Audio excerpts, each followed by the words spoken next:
قیام۔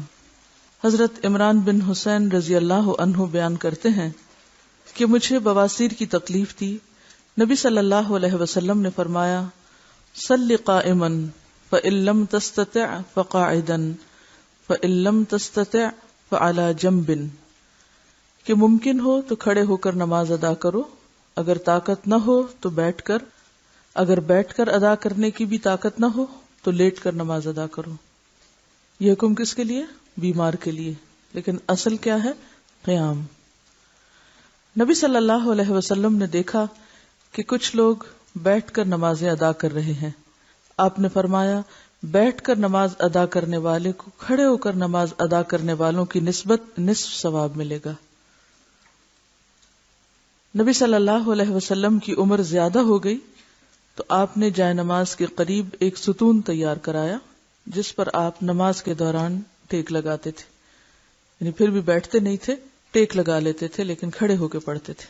تو اس سے پتہ چلتا ہے کہ قیام بے حد ضروری ہے۔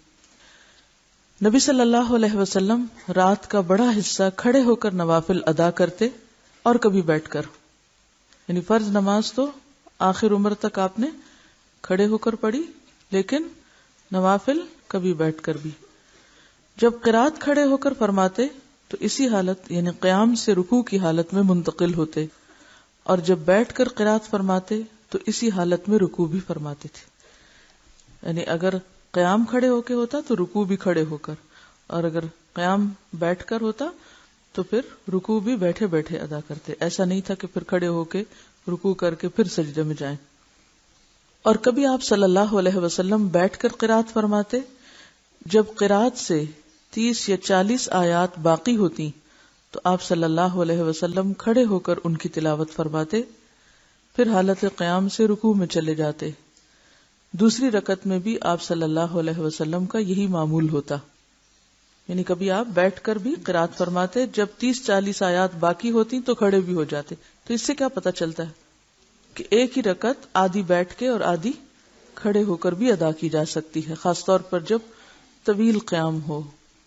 اس حالت میں پھر رکوع دوبارہ بیٹھ کے نہیں کیا جائے گا، بلکہ جو آخری پوزیشن ہوگی کھڑے ہونے کی یا بیٹھنے کی، مثلا اگر آپ شروع میں کھڑے رہے اور پھر آدھے کے بعد بیٹھ گئے تو پھر رکوع بھی بیٹھ کر ہوگا، اور اگر آپ پہلے کھڑے ہو کے پڑھ رہے تھے پھر بیٹھ گئے اور پھر کھڑے ہو گئے تو پھر رکوع بھی قیام کی حالت میں ہوگا۔ دوسری رکعت میں بھی آپ کا یہی معمول ہوتا۔ تکبیر اولا، اولا کا کیا مطلب ہوتا ہے؟ پہلی۔ قبلہ کی جانب منہ کر کے اللہ اکبر کہتے ہوئے رفع الیدین کرے۔ رفع کا معنی ہوتا ہے بلند کرنا، یدین ہے دونوں ہاتھ، دونوں ہاتھوں کو بلند کریں، یعنی دونوں ہاتھوں کو کندھوں تک اٹھائیں، کندھوں تک۔ بعض روایات میں کانوں تک بھی آتے ہیں لیکن کانوں کو چھونے کی ضرورت نہیں، کندھوں تک۔ حضرت عبداللہ بن عمر فرماتے ہیں رأیت النبی صلی اللہ علیہ وسلم افتتح التکبیر فی الصلاۃ فرفع یدیہ حین یکبر حتی یجعلہما حذو منکبیہ۔ میں نے نبی صلی اللہ علیہ وسلم کو دیکھا، آپ نے نماز کی پہلی تکبیر کہی اور اپنے دونوں ہاتھ کندھوں تک اٹھائے۔ ہاتھ اٹھاتے وقت انگلیاں نارمل طریقے پر کھلی رہیں، یعنی انگلیوں کو تکلف سے سیدھا اکڑانے کی ضرورت نہیں ہے، بلکہ نارمل طریقے سے جیسے آپ کی عموماً کھلتی ہیں، کسی کا ہاتھ زیادہ کھل جاتا ہے کسی کا تھوڑا کم، لیکن ڈھیلا بھی نہیں چھوڑنا اور اکڑانا بھی نہیں، نارمل رکھنا ہے۔ انگلیوں کے درمیان زیادہ فاصلہ کریں، نہ انگلیاں ملائیں، یعنی نہ تو انگلیاں کھولیں کہ جیسے پورے ہاتھ کھول دیے جاتے ہیں پنجہ، اور نہ ہی آپ ان کو آپس میں جوڑیں، بلکہ بس اٹھاتے وقت جتنا وہ نارملی کھلیں یا ان کے درمیان فاصلہ ہو بس اتنا ہی ٹھیک ہے۔ ایسا کیوں کرنے کو کہا گیا؟ خشوع برقرار رکھنے کے لیے کہا گیا ہے، تاکہ کوئی چیز آرٹیفیشلی تکلفاً یا مصنوعی طریقے سے نہ ہو، یہ کوئی ٹینشن اپنے اوپر نہ لی جائے، بلکہ نیچرل طریقے سے، نارمل طریقے سے فرض ادا کیا جائے۔ رسول اللہ صلی اللہ علیہ وسلم دونوں ہاتھ کندھوں تک اٹھاتے۔ نبی اکرم صلی اللہ علیہ وسلم کبھی کبھی ہاتھوں کو کانوں تک بلند فرماتے، یعنی دونوں طریقے ملتے ہیں، کبھی یعنی بالکل برابری اور کبھی ذرا اونچا بھی، یعنی اس میں اتنا کوئی بہت فرق نہیں ہے، سر تک تو نہیں لے جانا، یعنی کانوں اور کندھے میں تھوڑا سا ہی فرق پڑتا ہے۔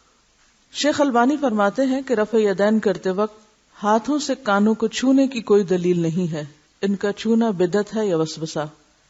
وسوسہ کیا کہ شیطان کہتا نہیں ابھی تم نے صحیح نہیں اٹھائے، پہلے جب تک وہاں ناپ کے نہ دیکھو یا ٹچ کر کے نہ دیکھو کان کہ صحیح جگہ تک پہنچے ہیں کہ نہیں، تو یہ طریقہ درست نہیں ہے۔ بس اس وقت بہت کانشیس ہونے کی ضرورت نہیں ہے، ہاتھ اٹھانا ہی اصل چیز ہے۔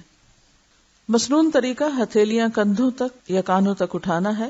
ہاتھ اٹھانے کے مقام میں مرد اور عورت دونوں برابر ہیں، ایسی کوئی حدیث موجود نہیں جس میں یہ تفریق ہو کہ مرد کانوں تک اور عورتیں کندھوں تک بلند کریں۔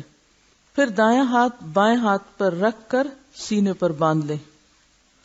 دایاں ہاتھ بائیں ہاتھ پر رکھ کر سینے پہ باندھ لیں۔ کس طرح؟ سینے پر ہاتھ باندھنا۔ حضرت وائل بن حجر رضی اللہ عنہ کہتے ہیں کہ میں نے رسول اللہ صلی اللہ علیہ وسلم کے ساتھ نماز پڑھی تو آپ نے اپنے ہاتھ یعنی دایاں ہاتھ بائیں ہاتھ پر رکھ کر سینے پہ باندھے۔ حضرت حلف رضی اللہ عنہ فرماتے ہیں کہ میں نے رسول اللہ صلی اللہ علیہ وسلم کو سینے پر ہاتھ رکھے ہوئے دیکھا۔ حضرت وائل بن حجر رضی اللہ عنہ رسول اللہ صلی اللہ علیہ وسلم کی نماز کا طریقہ بیان کرتے ہوئے فرماتے ہیں کہ آپ نے دائیں ہاتھ کو بائیں ہاتھ کی ہتھیلی کی پشت، اس کے جوڑ اور کلائی پر رکھا۔ ہمیں بھی دایاں ہاتھ بائیں ہاتھ پر اس طرح رکھنا چاہیے کہ دایاں ہاتھ بائیں ہاتھ کی ہتھیلی کی پشت، جوڑ اور کلائی پر آ جائے، جوڑ اور کلائی پر آ جائے، اور دونوں ہاتھوں کو سینے پر باندھا جائے تاکہ تمام روایات پر عمل ہو سکے۔ حضرت سہل بن سعد سے روایت ہے کہ لوگوں کو رسول اللہ صلی اللہ علیہ وسلم کی طرف سے یہ حکم دیا جاتا تھا کہ نماز میں دایاں ہاتھ بائیں کلائی پر رکھیں، دایاں ہاتھ بائیں کلائی پر رکھیں۔ رہی حضرت علی رضی اللہ عنہ کی روایت کہ سنت یہ ہے کہ ہتھیلی کو ہتھیلی پر زیر ناف رکھا جائے، تو اسے امام بہقی اور حافظ ابن حجر نے ضعیف قرار دیا ہے، اور امام نووی فرماتے ہیں کہ اس کے ضعف پر سب کا اتفاق ہے۔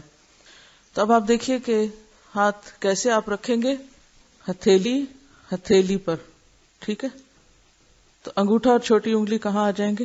کلائی پر، اور باقی ہاتھ کا حصہ جوڑ پر، ٹھیک ہے۔ اب کر کے دیکھیے کہ سینہ بھی نہ تو ہاتھوں کو اوپر چڑھانے کی ضرورت ہے، کئی لوگوں کو میں نے دیکھا کہ وہ ہاتھوں کو اوپر رکھے ہوئے ہوتے ہیں، یہ نہیں رکھنے کا طریقہ، ٹھیک ہے۔ کئی لوگ اپنے کندھے بھی ساتھ سکیڑ لیتے ہیں اور وہ سمجھتے کہ شاید بہت ہی اونچا چڑھا کے اوپر رکھنا مراد ہے۔ اس میں آپ دیکھیے کہ نارمل اور نیچرل طریقے سے کھڑے ہوں،